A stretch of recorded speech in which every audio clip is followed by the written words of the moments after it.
Hi, I'm Lisa Mirabile with Moving You Into the Future, and I'm here with Jack Macejka. Today, we'll be talking about the mass exodus from big cities.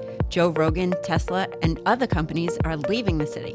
In this podcast, we'll go into the details and why.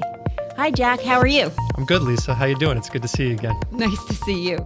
So many companies are leaving the cities. I mean, I have articles upon articles in front of me. We have even companies paying their employees to relocate because of the expenses that they've been incurring. And now with the pandemic, there's really no need to be in these large cities. Right. Yeah. And it's really interesting to see, and for it to be in, my area of expertise, to assist, people and companies through this transition. There's this very unforeseen transition and a different way of looking at work and where people are working. It's all been very interesting and, exciting for me. I really enjoy seeing this new migration of people and the new ways people are working. So it's a lot of fun. So now with OMA, I know the Advanced Group is a founding member of OMA. You're able to do these moves seamlessly. Is that correct? Yeah, everywhere. So we mentioned Tesla before. As a matter of fact, our OMA partner in California handles the Tesla account. And, again, that makes that transition from California to Texas, for them much easier because they can still be relied upon to do the work and be that point of contact for them. Even in Texas, and they know that they have reliable partners there, and the same goes for us, for the companies who are in New York City thinking about relocating their operations to, different cities in the United States. We can help out with that and make it a lot easier for them. So where are they going? What are the trends that you're seeing in real estate and in really companies moving? I mean, it's definitely true. A lot of people and companies leaving California to Texas. In my years in the industry, I've really never seen anything like that. And specifically, California to Texas, not California to, you see a little bit of like Nevada and Arizona and those type of places, but really, strictly California to Texas. And one of the funny things is people just assume that it's Austin because it is the most liberal city there and has the most, I guess, aligned ideologies, with California. And it is a tech hub. So when you talk about a lot of tech companies, I know they've been moving down there as well. But it's actually Dallas-Fort Worth that has seen like the biggest growth. Really? Yeah. And I think it's a lot to do with their already established metropolitan area, as well as I think they have more like industrial and warehouse space there comparative to Austin. But, both cities saw significant growth, this last year for sure. But it's interesting to think that. Not to jump on top of that, but I also read that Columbus, Ohio, Florida, obviously for the West Coast. I mean, for the East Coast, Nashville, all of these cities are growing. Yeah. Charlotte, Charleston. Oh, yeah. I also heard Charleston's growth has been exponential during the pandemic as well. Yeah, and it is. And, companies are being very strategic now. And what we're seeing really is an evolution of work and an evolution of the workplace and where people can do it. One of the things that was really accelerated by this pandemic was the fact that, people can work from anywhere. A lot of companies had these, just were a little worried about the fact that if employees are working from home, they're not being productive. And they saw through this pandemic, that's not the case. Employees are productive working from home and they can get their job done efficiently and to the standard that's necessary. So now companies are reshaping their office space and the way they work. I think a lot of CEOs, VPs, and heads of operation are looking at their leases and they're trying to figure out whether or not, it would pay for their company to move. What are some of those factors that they should consider when making that decision? Well, obviously, it's the tax implications, probably number one, certainly. But, beyond that, it is what type of growth are in these cities? You mentioned some like Nashville and Florida and Austin, obviously, Columbus. What type of growth? What type of, employees can we hire there? Are they qualified, employees?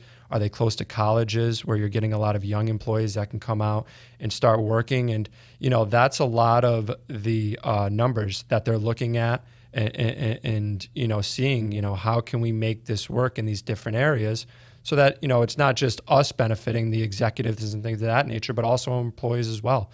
And, there's a lot of different ways to go about it, whether it's subleasing space or shared office space. And, one of the ways that we can really help with that is more so not even from a moving standpoint, but really from like an IT standpoint and getting those different networks set up and, a lot of different workplace strategy services that we can provide to make it work for them. Because of my experience in the shared office space co-working sector, I understand it very, very intimately and can provide a lot of insight into that. That's one good thing that the Advanced Group always does offer is that consultative sale. Really being a partner, I think, with that company that's moving and looking for the planning, really holding their hand through the planning stages. Right. So what are the things that you need to consider in that plan? So you mentioned tech, obviously, technology. You mentioned maybe a sublease. Right. What about when it comes to just how long does it take and what that transition would look like? Do you help plan that transitional period, so to speak, where some are maybe in New York, some are in Florida?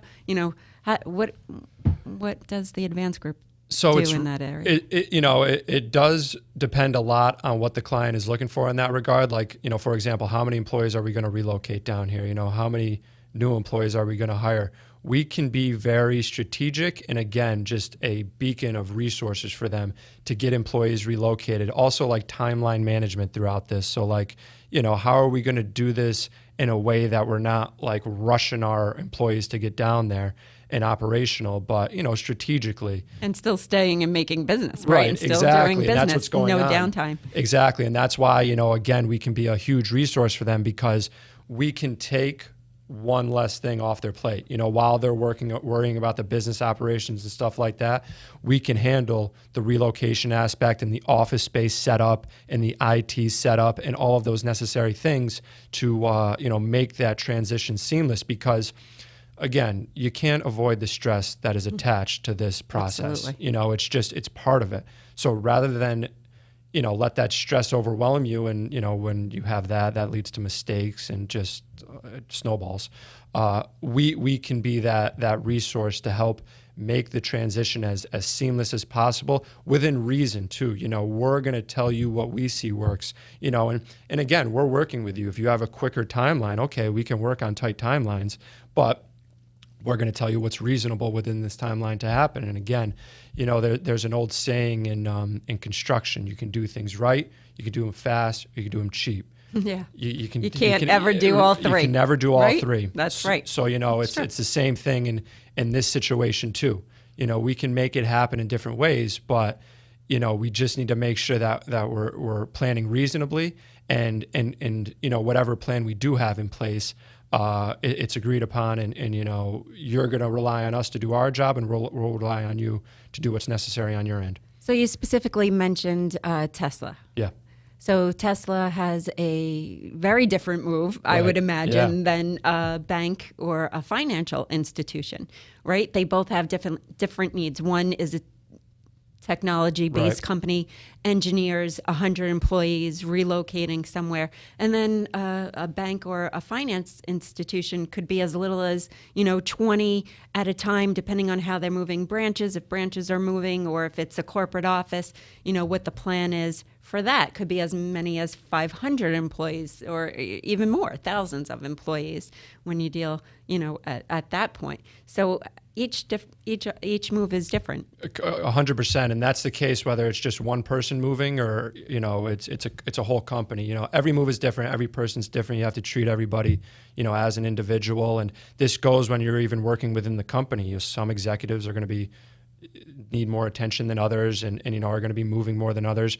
But what's really interesting about the Tesla operation is a lot of that is industrial warehouse space, which that incorporates rigging services and things of that nature that again are very, very important and detailed oriented processes that need to be done correctly. And whereas when you're setting up an office for Elon Musk, for example, that's going to look a lot different than an office for a bank executive. It's definitely a different type of move. And again, we have the experience with both and have the resources to service both. So, across the board, we can do what's necessary for anyone. Logistically speaking, that must be very complicated. So how does it work with the logistics and the various moves? What are some things that I should consider, or even any company really should consider about the logistics of their move? I mean, it's all about timeline management for the most part. Setting up a timeline from the get-go is probably the most important part, and it's really understanding that, because they have no idea, and why would they? Right. And again, you can do it fast or you can do it more long. I'm actually in the middle of performing both. I've been working with one client who is I've been in communication with and getting pricing and coordination set up, but they're not going to execute on this until later this year. Whereas on the front end of that, Elon Musk and Tesla, they just pretty much picked up and moved and said, we're going to start a new operation here. And logistically speaking, you can get up and running pretty quickly in any market. While I was at working in tech in those fields, I saw it myself where we were at a stage of hyper growth mode and we were looking to get into new markets. And typically what that looked like was getting a few of your top salespeople or, top executives into a new market and establishing yourself there. And, after a year pretty much, you can see, okay, this is going to work. Now we have to start thinking about scaling.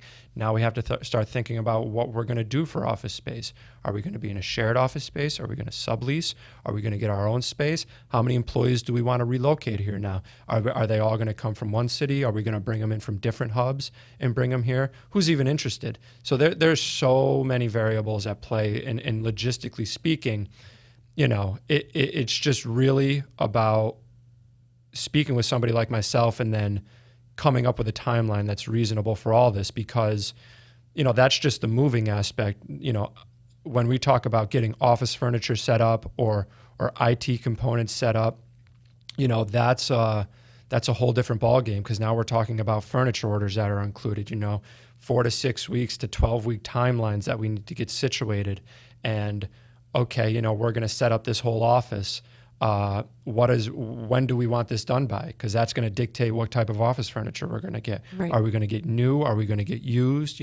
There's so many different things that go into it. But when you work with somebody like myself and the advanced group in OMA and all of our resources, we can make it happen. And we can make that very stressful and cumbersome process much easier. So that planning process, how long is an average planning process for a move? I mean, obviously it typically depends like on 4 how to many. 6 months. 4 to 6 months. Yeah, you want to start thinking about it then? Yeah, Okay. is pretty average. And again, you can be on either end of that, but from an average standpoint, 4 to 6 months. Okay. And again, I'm not a commercial broker. Right. Obvious. Actually, technically, I do have my license. I could, but you don't want to work with me on that. Yeah. So you need to be working with somebody like that, and I have partnered with brokers on that, and I offer a little bit of a unique component of that, because what happens a lot of time is commercial brokers think movers know when people are moving before they do, which typically isn't the case, but I kind of do in some instances. So I can work with them, and I have the network of partners in different cities to help make this happen, which is Really? rare. Yeah, it's rare. Yeah, so It is rare that the advanced group would have something like that. But tell me, how do you identify this new location? Because, I mean, that would be something that really needs to be looked at. Obviously, you mentioned, there are tax implications. How fast, I guess, you can move, the longevity. I don't know. Tell me how you help people identify those areas. I mean, again, it's really about like economic growth in these different areas and what are seen. And there are other components because, for example, like Miami is a good example. Miami is seeing some growth, but do you really want to move your operation to Miami? Or do you want to do it somewhere that's maybe a little bit more strategic, like a West Palm Beach or a Tampa and some place like that? What I found interesting about the Tampa Bay market is recently the Tampa Bay Lightning were sold to a new owner, and part of that deal was all of the real estate buildings surrounding the arena, and he's going to redevelop and rebuild that entire downtown area, which is going to create a huge influx of tourism and just, new businesses there and stuff like that. So, that's what people have to consider. And that's the case when you're in any type of, real estate development, and I can go off in that, but you have to kind of study the market and see what's there. Austin has been on a tech boom for like 20 years now. Oh, yeah. South by Southwest, just right, exactly. But Columbus is an interesting one too, and like Charlotte and Charleston, these markets are also very, very interesting in that regard too. So I read something interesting actually about Charleston. It's because there's so many universities per square foot that it makes the employee, placement a lot easier. Exactly. Right? So exactly. And two, what you find in these areas is like Charleston with those universities is a lot of graduates. Once they graduate, they stay there. They don't go back home, or they don't go to different cities. Right. They'll stay in that area, and they're ready to spend at least their 20s there usually. Yeah. And that's the great hiring farm there. So how do you budget for such a big move? That's a really good question, actually, because it is expensive to move an operation. And we have a company here that's willing to pay their employees $20,000 to move. So how do you budget for something like this? Right. So we can speak about this on the end of the employee and on the end of the company. So we'll start with the employee first, right? Okay. We saw this article where a company in Silicon Valley is offering $20,000 to their employees to move, right there. But then they're going to take a pay cut too, right? That's like part of the push and the pull. Well, San Francisco is so expensive to live that some of the employees are like, I'll take the $20,000 and I'll move to this sub-city where, it's still a little urban, right? It's still a little urban. It's up and coming, and it'll be a lot more economical for me to live there. Right. But one of the most important things is $20,000 seems like a lot to relocate. To be honest, that's a pretty penny to give an employee to relocate. Sure. But that incorporates every aspect of your move, not just the moving company to come pick your stuff up. That's only one component. That also includes the cost of the flights, cost of any cars and relocations like that, cost of any hotels that you have to expense while you're waiting for your movers to get there with stuff, which can first, add last, up. and security in most places, right? Exactly. So there's $20,000 right there. Exactly. Yeah. So it adds up quickly, and that's why we can really help make you think in different ways that you wouldn't normally think. That's where we can offer our most expertise and knowledge is kind of being that resource. We're not just movers. That's what I love about the advanced group. I am a mover. Yeah. But I am a strategist and a consultant in some sense. Not to get too far off here, but over the weekend, I had a lawyer call me, and she had a client. It was terrible. These older gentleman. He's moving from New Jersey to Kentucky. Last move. He's retired. He's like, I just wants to get to Kentucky and have some fresh air to breathe. And he was working with this mover where he didn't sign a contract. He didn't do anything. He just let the guy come into his house and take his stuff. And no. I know. And, no. And the lawyer's calling me, and she's like, I was like, what's the name? Yeah. I was like, what's the name of the company? So I look him up. He's not accredited with the Better Business Bureau. He's just some guy with a truck pretty much. And he didn't have a website. And so I was like, okay, this is a little, troublesome from my point of view, but that's what you don't want to do. I mean, I know it sounds easy, like all I need is somebody to come move my stuff, just pick it up. Right, I don't have that much. Right. Anyone can come and do it, right? That's famous last words of every move, or first words, I should say. But yeah, you want to find somebody, obviously I prefer it's me, but anybody who is in the industry, who can really help. Did you want to put your phone number in there? Yeah, exactly. But yeah, so, that's one component from the residential side. From the commercial side, budgeting, not even talking about the rent for office space or anything like that. Right. If you're really planning to move an operation that includes, and this is more common in the industrial and warehouse, because with office space, and furniture, you can get new, or you can find ways to do that. There's still a budget around that, but it's a little cheaper. But if you're in the industrial warehouse space and you're moving your operation, it's costly. Machinery, all of that. Exactly. Being moved. And disassembling it all, reassembling it all. There's a lot that goes into that. Sure. And again, you really need to be planning too for like it's a yearly budget, right? I mean, Right. obviously, quarterly you'll have your expenses as they lead up to this, but there is like a yearly budget that you need to put in place for this relocation. And again, we'll help really Is it give a yearly, or well, do you excuse say me, over or the do you, course of 1 year. okay, it Right. is, or do you say, look, it's going to cost X amount of dollars, but over the next 10 years you would have made that up? And what are the different ways to look at that move and that expense? Right. And why I say yearly too, it's because you're certainly planning to grow there, right? You're Right. certainly planning to develop there. So like take into account, okay, these are new desks. We're going to need to get new desks. We're going to need to, expand our footprint. We're going to need to have more networking components that go into all of this. All of those things, maybe we're going to need to relocate more employees. Stuff like that. So yeah, it does need to be a ledger on your budget, over the course of the years if you do plan to grow. It's really interesting. It is, and again, nobody else thinks about this stuff besides us. So it is. So we it is talked about fascinating. from the employee standpoint, Right. Right, and how you help with that budget. But now, when it comes to like the office equipment, do you recommend that they sell the office furniture? Do you say purchase down there, reconfigure what you have? What is the theory behind like that? Yeah, I mean, every company right now wants to liquidate all their furniture. They're trying to sell it all. Yeah, so I mean, again, that's just a market of supply and demand. So if everybody's trying to sell right now, there's not much of a demand for it. So it's hard to do. So Got it. again, you need to be strategic about it. I mean, again, we can help with donations where if you donate that furniture, then you get a tax write-off at the end of the year, which is, also very advantageous to any company. Sure, especially with the move expense. Right, Absolutely. exactly, Right. correct. So, and we work with companies who specialize in that sort of thing as well. But yeah, I mean, I don't try to give that type of advice. I would refer them to somebody who could give better advice in terms of office furniture. Okay. I know what I know, but it's I know people who know more. Right.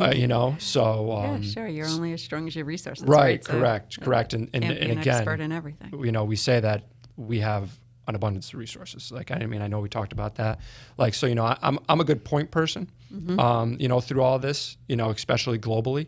I'd say I'm up there with the best in that regard.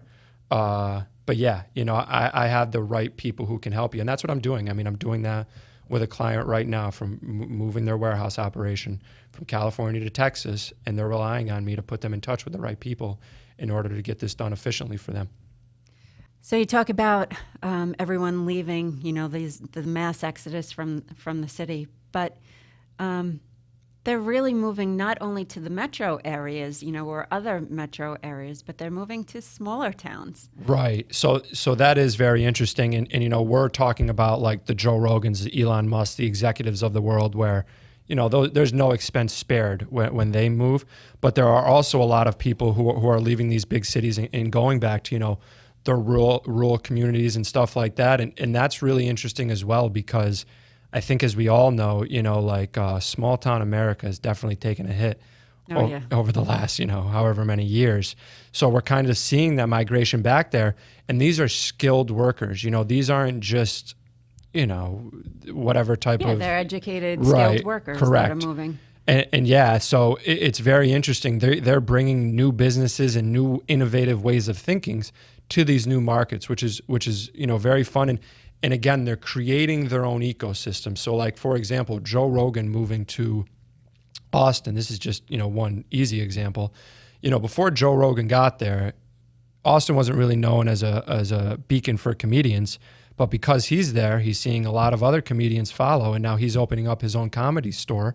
And we'll see what that does for comedy in Austin. It's going to be really interesting. But, I've also seen articles of people who went to school for, international trade and things of that nature. Yes. And then they're going back to their, Minnesota towns and starting these organizations that are just completely unique to these areas. So it's going to be really interesting. And again, this stems back from the idea that people can work from anywhere. And, how is that going to help create the, mid-sized cities of the future? not so much just the New Yorks and the Los Angeles and the Austins, but also, we mentioned the Columbuses and other areas that are, could see huge economic growth, because of this new evolution of working from anywhere. I love the idea of sort of bringing health back to like deteriorated towns. It's sad. Reinvigorating them. I loved that story. I also read that Wall Street Journal article that you were referencing, which was really well written about the young lady who went to Tufts, and she had been in Minnesota, and now she started her own little conglomerate back there. And I think that there's definitely a trend and a correlation, right, between the moving, the pandemic, and then what's happening to maybe the smaller towns where there is opportunity for growth. One, there's opportunity for growth. Two, there's opportunity to get those tax benefits that you had mentioned before. Three, there are educated and skilled workers in these areas that you can that so desperately need help. Right. And so, to bring that rejuvenation back to these cities that had maybe been suffering over the last couple of four or more years, I think is very interesting. So in this whole move into the smaller cities, are the resources that the advanced group able to help within the smaller cities? 100%. Yeah. And again, too, and there you can be, a lot more, you get more for your dollar there, certainly. So yeah, we can be, again, strategic about how we set you up, not just from a furniture standpoint, but also from that IT component as well. And, getting your network set up so that, even if you wanted to be flexible with it, we can do that for you. And, we can, if you're hiring there and, what if you want to do new hire incentives where they ship a standing desk to your house? We can help with getting that standing desk there and ordered. And, we can be that third-party logistic partner for you to get it all ordered, delivered, set up, all of those things. I think you hit upon a really important message, which was the technology of the move and moving to these smaller cities and the requirements that they may have on a technology standpoint, and how the advanced group can help fill in those gaps with the technology is very innovative to me. You come from that tech background, so being able to use your skills and the advanced group skills into these smaller regions, I think is fabulous. It's a great resource and a great, I think, advantage that the advanced group has. It definitely is. Our technology components are, really second to none at the advanced group. We really do have some incredible resources in that regard. And I credit Jeff in that area as well as Greg Gong. Jeff Silverstein. Yeah, and Greg Gong. They've set up that division for us. And it's so imperative, again, especially now with employees working at home, they still need to be up and running on the company network, right? Because if they're on a private network, that can get hacked, and then you're leaving all of your private information, your IP, to hackers. So again, we can help get you set up in that regard and do a lot of different things under one roof and one contact. And also working in these rural towns and the smaller towns, I bet your operational costs, not only from a real estate standpoint, but even for your employee salaries, so there are benefits within hiring and growing within those environments, which really do help, the economics of that area as well. What's actually also interesting about that is not so much from that is important as well from a hiring and cost of living standpoint, but also from a diversity standpoint.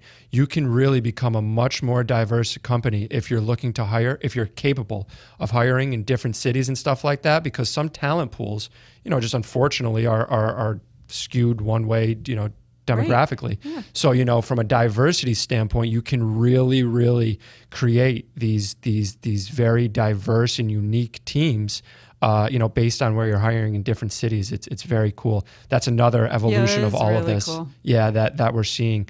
That could be really cool is you're opening up new opportunities for people who may not have had them, because they're not in necessarily in these cities where these companies are typically headquartered. Well, I love that idea. And I'm all about diversity. Yeah, so am I. So is the advanced group. Yeah. for as a whole. So this has been really an interesting segment. I'd just like to thank you again for coming, moving into the future, and for being my co-host. It's always so fun and so interesting. It is. We do a good job. They're saying we're the Howard Stern and Robin Quivers of the moving industry. Oh no, I don't know if I want to be known as that, but okay. I guess I'll take what I could get. All right. Well, be sure to subscribe to our podcast. You could find us right on theadvancedgrp.com to subscribe, or you could go to Spotify or anywhere you listen to your podcasts and look up Moving You Into the Future. So our next episode, we're going to touch on what if your company is not moving, and how has the pandemic maybe affected your office space today? So please tune in for our next episode. All right, Jack, thanks so much. Thank you. Talk to you guys soon. Bye. Thank you for listening.